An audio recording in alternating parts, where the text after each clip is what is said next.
योजना को लेकर सियासी पारा चढ़ गया है। जी राम जी योजना को लेकर कांग्रेस ने मोर्चा खोलते हुए मनरेगा बचाओ संग्राम अभियान को और तेज कर दिया है। हिमाचल के कई जिलों में कांग्रेस कार्यकर्ताओं ने सड़कों पर उतरकर इस योजना के खिलाफ जोरदार प्रदर्शन किया। अब हम आपको विरोध प्रदर्शन की 3 अहम तस्वीरें दिखा रहे हैं। पहली तस्वीर सिरमौर जिले के नाहन विधानसभा क्षेत्र के सिलाई की है, जहां कांग्रेस कार्यकर्ताओं ने जी राम जी योजना को मनरेगा के खिलाफ बताया। दूसरी तस्वीर हमीरपुर से सामने आई है, जहां कांग्रेस ने केंद्र सरकार के फैसले के खिलाफ जमकर नारेबाजी की। और तीसरी तस्वीर ऊना जिले की है, जहां कुटलेहड़ से विधायक विवेक शर्मा भी इस विरोध प्रदर्शन में शामिल हुए। तो जी राम जी योजना को लेकर कांग्रेस संग्राम कर रही है और हिमाचल में इस योजना के खिलाफ लगातार एहतजाज और प्रोटेस्ट किया जा रहा है। नाहन, हमीरपुर, ऊना की तस्वीर हम आपको दिखा रहे हैं, जहां कांग्रेस का मनरेगा बचाओ संग्राम तेज हुआ है। जिले जिले में कांग्रेस का विरोध प्रदर्शन हो रहा है। हिमाचल में जी राम जी पर अब संग्राम बढ़ता जा रहा है। तो 3 तस्वीरें आपके टीवी स्क्रीन पर है, क्योंकि अलग अलग जिलों में हिमाचल में जी राम जी के खिलाफ विरोध प्रदर्शन किया जा रहा है। ऐसे में नाहन, हमीरपुर की तस्वीर हम आपको दिखा रहे हैं। तो और आपको बताते चलें कि कांग्रेस बड़े पैमाने पर इस पूरे मुद्दे को उठा रही है। पूरे हिमाचल में गांव-गांव, शहर-शहर इस मुद्दे को कांग्रेस उठा रही है।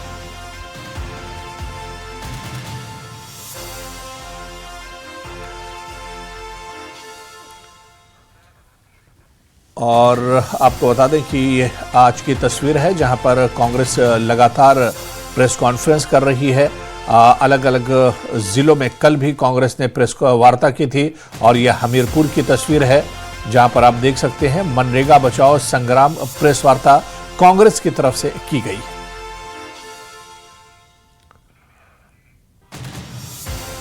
और वहीं जी राम जी योजना को लेकर स्वास्थ्य मंत्री कर्नल धनीराम शांडिल ने केंद्र सरकार पर जमकर हमला बोला। उन्होंने योजना में बदलाव और फंड कटौती को राज्यों के खिलाफ साजिश करार दिया है। शांडिल का कहना है कि जी राम जी योजना पूरी तरह केंद्र फंडिंग वाली योजना है, जिसमें 40% बोझ राज्यों पर डाला गया है। ऐसा कुछ करना ये इस प्रकार की संकेत देता है कि हम न जाने गरीबों के इस कानून को बदल के अपने आप सब चीज़ को ले लेना, अपने हाथ में ले लेना, सेंटर के ही डायरेक्टिव से काम मिलेंगे, जो संत चाहेंगे वही होगा। तो एक ठेकेदारी की प्रथा को का हम तो उन्मूलन करना चाहते हैं। उन गरीब लोगों को दो, जो वंचित लोग हैं, जो महिलाएं जिनको सशक्त करना है, उनको काम दो। और ये जो टेम्पर किया जा रहा है, ये मैं समझता हूँ to weaken the states and to have an authoritarian sort of regime at the centre, उस तरफ कदम है। उधर विधायक केवल सिंह पठानिया ने केंद्र सरकार पर मनरेगा का स्वरूप बदलकर गरीबों के अधिकारों का हनन करने का आरोप लगाया है और मनरेगा बचाओ संग्राम को गांव से राष्ट्रीय स्तर तक ले जाने का ऐलान किया है। उन्होंने बीजेपी से मनरेगा फंड पर श्वेत पत्र जारी करने की मांग करते हुए कहा कि महात्मा गांधी का नाम हटाना और भुगतान में देरी करना ग्रामीण अर्थव्यवस्था को तबाह करने की एक सोची समझी साजिश है। उन्होंने चेतावनी दी कि जिस तरह किसान आंदोलन के आगे केंद्र को झुकना पड़ा था, इसी तरह मनरेगा के मुद्दे पर भी सरकार को पीछे हटना होगा और कांग्रेस का यह राष्ट्रव्यापी आंदोलन है। जहाँ तक मैं कहता हूँ यूपीए 1-2 में हम जो मनरेगा लेके आए थे, वो गरीब आदमियों की एक बहुत बड़ी रोज़गार की गारंटी थी। और वर्तमान भारतीय जनता पार्टी इसका आपने जो एक्ट लेके आए हैं, नंबर 1 पे तो ना महात्मा गांधी का नाम हटाया है, उसकी हमारे को आपत्ति है। दूसरा, हमने जो 100 दिन का रोज़गार की हमने जो प्रावधान किया था। दूसरा, हमारा ये आरोप है कि पिछले लगभग 11 सालों से इस कार्यक्रम में जो पैसा कांग्रेस की सरकारों में आता था, वो पैसा नहीं पहुंचा है। और हमारा वर्तमान भारतीय जनता पार्टी क्योंकि बार बार लगा रही बड़ी अच्छी स्कीम है, उस एक्ट को लोगों के सामने लेके आएँ। साथ में वो वाइट पेपर लेके आएँ कि पिछले 11 सालों में उन्होंने मनरेगा में जिला कांगड़ा और चंबा में कितना पैसा मजदूरों को दिया है। इसके साथ साथ जो 100 दिन की मजदूरी करता था, उसको उन्होंने, जहां मैं कहता हूं जो 1 किलोमीटर दूर जाती थी, उसके साइकिल, वॉशिंग मशीन, ऐसे बहुत से कार्यक्रम थे। तो धीरे धीरे सारे कार्यक्रमों का उन्होंने जो गला घोंटा है, उसको लेकर आज ये हमारे देश भर के अंदर पत्रकार सम्मेलन है। हिमाचल कांग्रेस के सह प्रभारी विदित चौधरी ने मनरेगा के डिजिटलीकरण को करोड़ों मजदूरों को काम से वंचित करने की साजिश करार देते हुए कम से कम मजदूरी 400 रुपये करने की मांग की है। उन्होंने घोषणा की है कि इन जन विरोधी बदलाव के खिलाफ 12 जनवरी से पूरे प्रदेश में 2 महीने तक मनरेगा बचाओ संग्राम अभियान चलाया जाएगा। कांग्रेस का आरोप है कि केंद्र सरकार डिजिटल प्रक्रिया के बहाने ठेकेदारी प्रथा को बढ़ावा देकर मजदूरों के संवैधानिक अधिकारों को खत्म कर रही है। जाकर के एक बार देखो मजदूर कि जब किसान की फसल का समय होगा उस टाइम पर मजदूर अपना रोजगार नहीं मान सकते, और इससे धीरे धीरे क्या प्रभाव पड़ेगा कि मजदूरों को मजबूरी में, जो सरमाएदार हैं, जो बड़े लोग हैं, उनके साथ में मजबूरी में मजदूरी करने का एक सिर्फ प्रावधान रह जाएगा कि उन सरमाएदारों में या भारत सरकार के जो ठेकेदार हैं, पहले मनरेगा में ठेकेदारी नहीं थी, अब मनरेगा में ठेकेदारी को बढ़ोतरी दी जाएगी। तो ये सारे चैलेंजेस इसके लिए हैं। हम गांव स्तर पर इसकी कमेटियां गठित कर रहे हैं, प्रदेश लेवल से लेकर गांव स्तर तक जन जागरण करेंगे, और जागरूक प्रेस के माध्यम से हमारी जो मुख्य मांग है हम उनको भी उजागर करना चाहते हैं कि काम की गारंटी, मजदूरी की गारंटी और जवाबदेही की गारंटी। नया जो कानून है उसमें काम की कोई गारंटी नहीं है।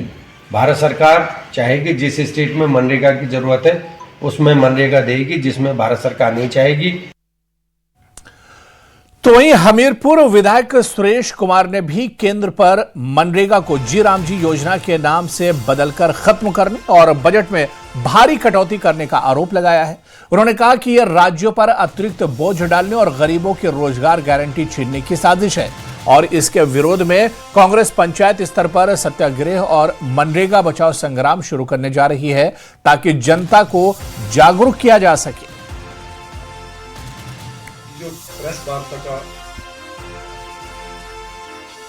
पूरे प्रदेश में हर जिला मुख्यालय के ऊपर हम एक आंदोलन कर रहे हैं और सत्याग्रह हम करने जा रहे हैं। उसके बाद पूरे प्रदेश में भी, जिले में भी, ब्लॉक स्तर पर और पंचायत स्तर पर भी हम इसका करेंगे, और बड़ा आंदोलन पूरे देश के अंदर होगा। और निश्चित तौर पे इस योजना के साथ जो इन्होंने छेड़छाड़ की है इसको इन्हें वापस लेना पड़ेगा, क्योंकि ये सरकार हमेशा जो है बैक फुट पे फिर आती रही है, और जो भविष्यवाणियाँ आदरणीय राहुल गांधी जी ने समय पे की है, ऐसी भविष्यवाणी उन्होंने कही है कि इस योजना को भी इनको वापस लेना पड़ेगा, और निश्चित तौर पे समय लगेगा, लेकिन ये योजना जो है इसको, जो इसका पुराना स्वरूप है उसी में आएगा, क्योंकि उसी से लोगों को रोज़गार की गारंटी भी मिलेगी, और उसी योजना में जो मनरेगा थी उसी में ग्रामीण अर्थव्यवस्था को मजबूत करने का जो एक संकल्प था वो भी उसमें छिपा हुआ है। कुटलिहड़ विधायक विवेक शर्मा ने भी इसे गरीबों के हितों पर हमला बताया और कहा कि मनरेगा को कमजोर करने की साजिश रची जा रही है। राष्ट्रपिता महात्मा गांधी का नाम जब इस योजना के साथ जुड़ा था, आज उसको जो है एक जिसको कह सकते हैं कि एक हिंदुत्व का नारा देने की कोशिश की जा रही है या उसका स्वरूप बदलने की कोशिश की जा रही है। तो मैं समझता हूं कि कहीं ना कहीं ये एक ऐसी शुरुआत जो है देश में की जा रही है जो आज से पहले कभी नहीं हुआ, और इस नाम बदलने से जो है वो कांग्रेस पार्टी को का विरोध नहीं है। विरोध ये है कि आप राष्ट्रपिता महात्मा गांधी के नाम को भी इस योजना से हटा रहे हैं। आपने इसका नाम विकसित भारत जी राम जी के नाम से किया, बहुत है और ठीक है। हम लोग जो है वो खुद सनातन से जुड़े हैं और राम भगत हैं, उससे हमें कोई, मगर राष्ट्रपिता महात्मा गांधी जी का नाम इस योजना से हटाना, उसके साथ साथ इस योजना का जो स्वरूप है उसको बदलने की कोशिश की जा रही है। उधर बिलासपुर में कांग्रेस के वरिष्ठ नेता रामलाल ठाकुर ने भी बीजेपी पर हमला बोला और कहा कि बीजेपी मनरेगा योजना को कमजोर करने की साजिश कर रही है। आगे उन्होंने कहा कि मनरेगा योजना को बचाने और केंद्र सरकार की जन विरोधी नीतियों के खिलाफ कांग्रेस का संघर्ष जारी रहेगा।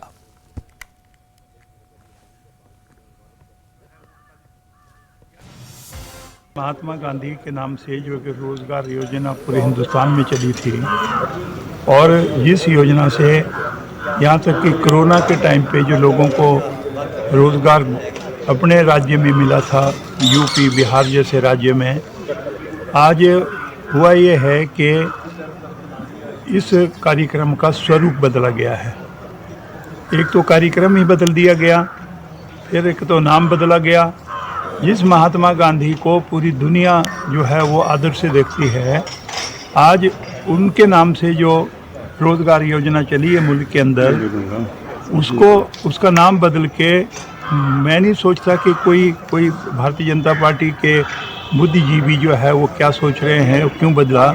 इसलिए कांग्रेस पार्टी का ये फैसला है कि जहाँ पे महात्मा गांधी जी की प्रतिमाएं पब्लिक में नहीं हैं बाहर, वहाँ पे जो हमारे यहाँ पे वॉर मेमोरियल्स हैं उनके आगे जो है ये धरने जो है वो दिए जाएंगे।